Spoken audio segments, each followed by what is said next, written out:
I'm joined here with Steve Chaney, Senior Associate here at Laves-Webb and Associates.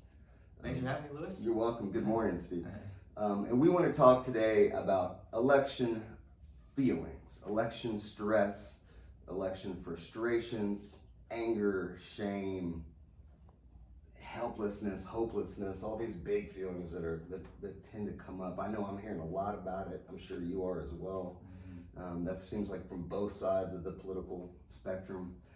And I'm just left kind of with this question: what do we do, emotionally, psychologically, with some of these big emotions that we may be feeling around this pivotal time in our, in our country's cycle, the election cycle, things like that. And so I'll start just by asking you, Steve, what are some things you can do, or that you might tell clients, or what are kind of best practices or ways to deal with some of these big emotions that we may be feeling?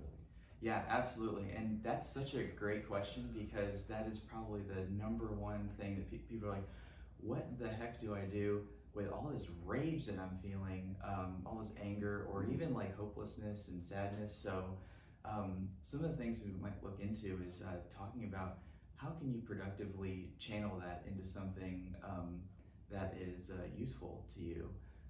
So that would be the first thing that I would maybe explore with somebody, is let's get talking about how you can actually productively use this rage or anger, sadness into something that is potentially creative, or even just something that you can use.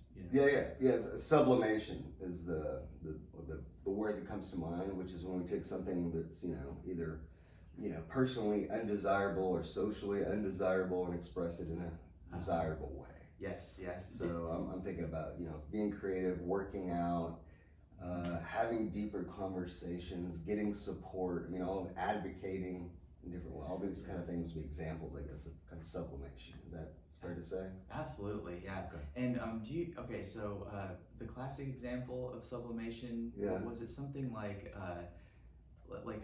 a surgeon takes his homicidal rage and channels it into productive use as an operation, right? Or he could choose to take that energy and turn into a serial killer.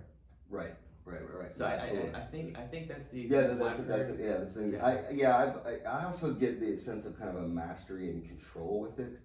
For example, I knew a woman who had a history of abuse in her family of origin, and some of that was contained an instrument, let's say, and later on in life she used that same instrument to create art, to sculpt.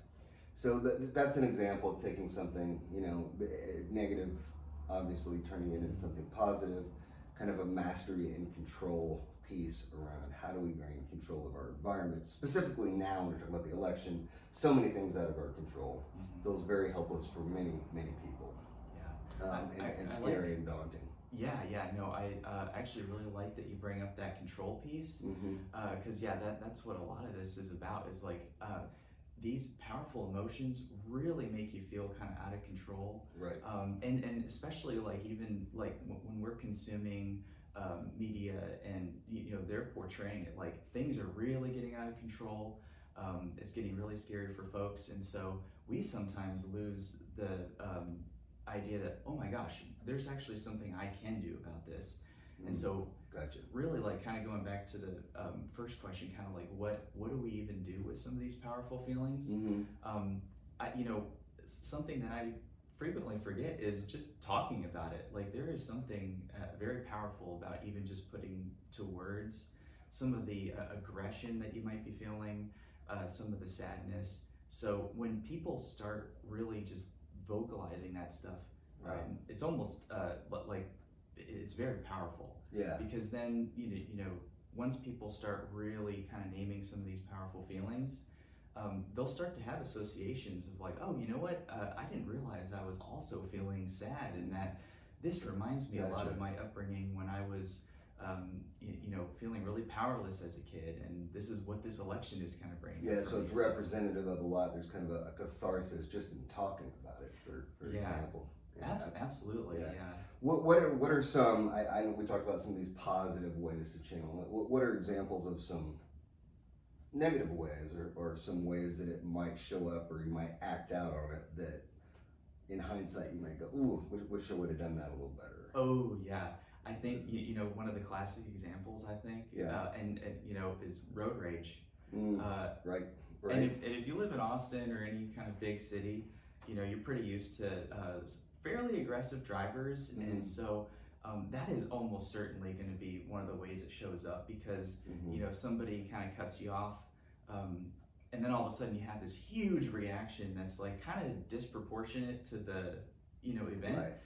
That's almost certainly coming from some sort of like, okay, this is going to be a negative way of channeling out your Right. rage, maybe flipping somebody off or even getting out of the car and starting a fight or something like that. So that's like, you're saying that's like displacement of maybe helplessness or rage Yes. that you feel in a larger context, like politically, let's say, or Yeah. environmentally, and then that's channeled into the somebody cutting off in traffic and kind of Yeah. it.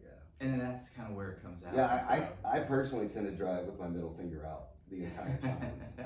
I notice that seems to help me. Not saying that's for everybody. That's just my little tidbit. Yeah. So that might be a constructive method for you. I like to make sure I'm advocating beforehand. Right.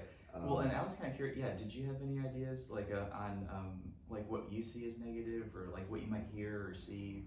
Yeah, I think one of the challenges that really can come up during this time is we tend to hurt the people that are closest to us, right? Probably for a variety of different developmental reasons or a variety of environmental reasons. And so that's something you really want to be mindful of. I'm thinking about, somebody that, has trouble at work, or, the middle manager who feels, kind of overwhelmed by everything, and then comes home and yells at the kids or gets in a fight with, their spouse or things like that. And so being more vulnerable, talking about the feelings, sharing, hey, I feel helpless, I feel scared, I'm not okay. Like, that can be really important to say, because it kind of helps, just to be honest about it. It doesn't make you weak. It doesn't minimize anything. I think oftentimes in our concept, particularly in the South, particularly in Texas, right? It's, you don't share any emotion except anger or sadness when your dog dies. And besides that, and I'm advocating for kind of another type of sharing of emotion, because anger contains all that emotion anyway. So it's not like by not sharing it, you're not feeling it. Absolutely. And that's a way. So I think that would be my biggest concern, is the displacement on people that we care about and we love, but yet they're closest to us, so kind of easiest to hurt, so to speak, and they're not going to go away.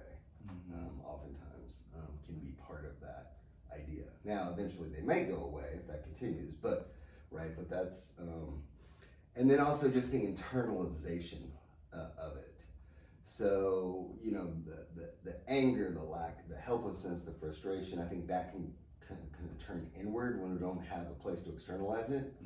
So then harsher words about ourselves, harsher self-critic, harsher, being more punitive on ourselves, more the internal voice being harsher and harsher. That can really kind of hurt us as well in the long run. So both from an interpersonal relationship perspective and from an intrapsychic or internal perspective would be my things that I'd be looking out for as you're dealing with the stress. And it is stressful, for a variety of reasons, right? I mean, it's, it kind of touches on all fronts. We're talking about from the media, politically, environmentally, you're talking about the future, you're talking about morals and ethics and very personal things, and family and economy, and I mean, all these is very personal stuff that impacts pervasively just about everybody. Yeah. Right? Such a good point. Yeah. So it's stressful, right? And these are very polarized times, which we know are. Yeah. Right. Adds to some of the flavors of the stress.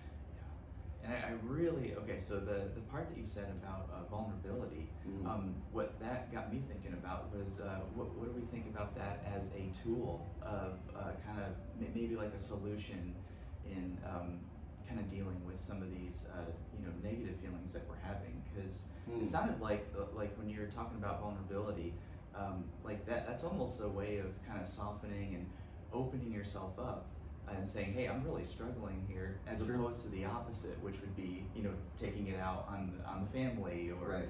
Some unsuspecting, person, Right. Yeah, absolutely. Yeah. There is a vulnerability piece in it, which can be difficult for some. I'm aware of that, and can really be helpful with respect to trying to make sure that you're not acting out, displacing your anger, or suffering too much with it yourself. Yeah. So, yeah. just kind of more emotional honesty with it. The world's not going to end if you say, I feel helpless, or I feel scared, or I feel a little overwhelmed by this, right? Yeah. It doesn't mean you're less of a person or less of a family person or not taking care of things. It just means you got feelings. I think it's called being human. Yes. Right? Yeah, absolutely. That brought up a funny point. So the other day I woke up and I had that song "We Didn't Start the Fire" in my head. Yeah. And when you wake up with that song going on in your head, you're like, hey, what the heck do I have in store for this day? But I mean, it was kind of related to our conversation where it's just like, there's saying that you're scared or that you really hate what's going on is not going to change, anything, right? Right. But it does give you a sense of, hey, I'm going to talk a little bit about my feelings about this. The world's still going on, but Right. At least you can kind of feel. Well, there's a normalization in that, right? Yeah. Where and when you look at history, you're like, yeah, things have been bad at different times before, or stressful or overwhelming, and so it's kind of like, but this is. I don't want to say this is normal, but there is some validity in going, we've had some rough experiences before, and we made it through those at that time, and more than likely we'll make it through this one too. Yes. I know it doesn't feel like that all the time, I get it, but more than likely we will. Right.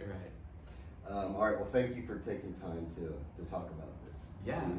absolutely. I really appreciate it. So I think it's really helpful for folks to kind of be dealing with some of this election issues as they come up. So yeah, thank you so much. Yeah, absolutely, and thanks for talking about it. It was fun.